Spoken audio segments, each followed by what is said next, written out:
I have confidence in confidence alone. Or at least that's what Julie Andrews said in The Sound of Music. Actually, do you know what? Julie went through a phase in her life where she really struggled in live performances in front of an audience. Until she worked out that what she thought was judging from the audience perspective was actually more her judging herself. And once she let that self-judgment go, it became so much easier and it freed her up for some fantastic performances. So what does this self-judgment look like?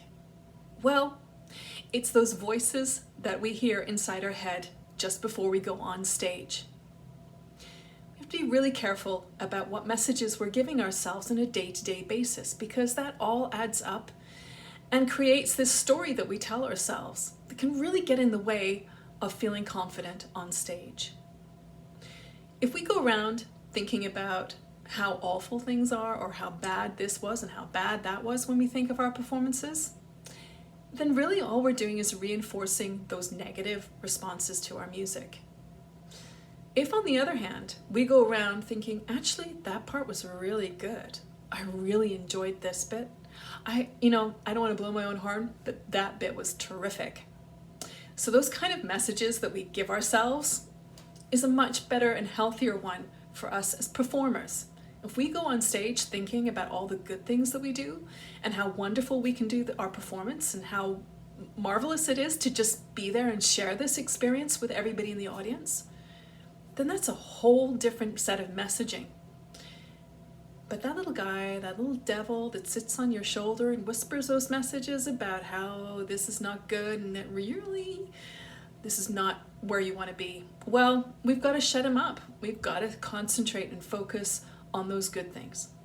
So while you're practicing, go through your music and think, actually, you know what? I really liked this aspect of my performance. This moment here when that happened, that felt great. That was awesome. The stars aligned and it was marvelous. Concentrate on those. Go back, do it again. Figure out what it is that you're doing that makes you feel so good when you're making that sound. And then see if you can take those ingredients, whether they're technical, emotional, physical, and put them into the other areas that aren't so sparkling. And that's the other thing. When you think about those moments where your singing is not the way you want it to be, or don't kind of beat yourself up about it. Don't give yourself that messaging about how terrible and awful you are as a singer. Start to think about those moments as opportunities, because that's what they are. They're an opportunity for you to improve. They're a moment where you can get into your music and find a different way of doing it by using the good stuff that you're doing and implementing it there as well. So when you're practicing, look for the good stuff as well as looking for the bits where you need to improve. But balance it out. Don't have everything weighed in the negative. Think about the positive aspects of your performance as well. And practice those too, so that you're really embedding this idea of it being a rewarding moment for you. There are more tips to be found at sharpperformancecoach.com.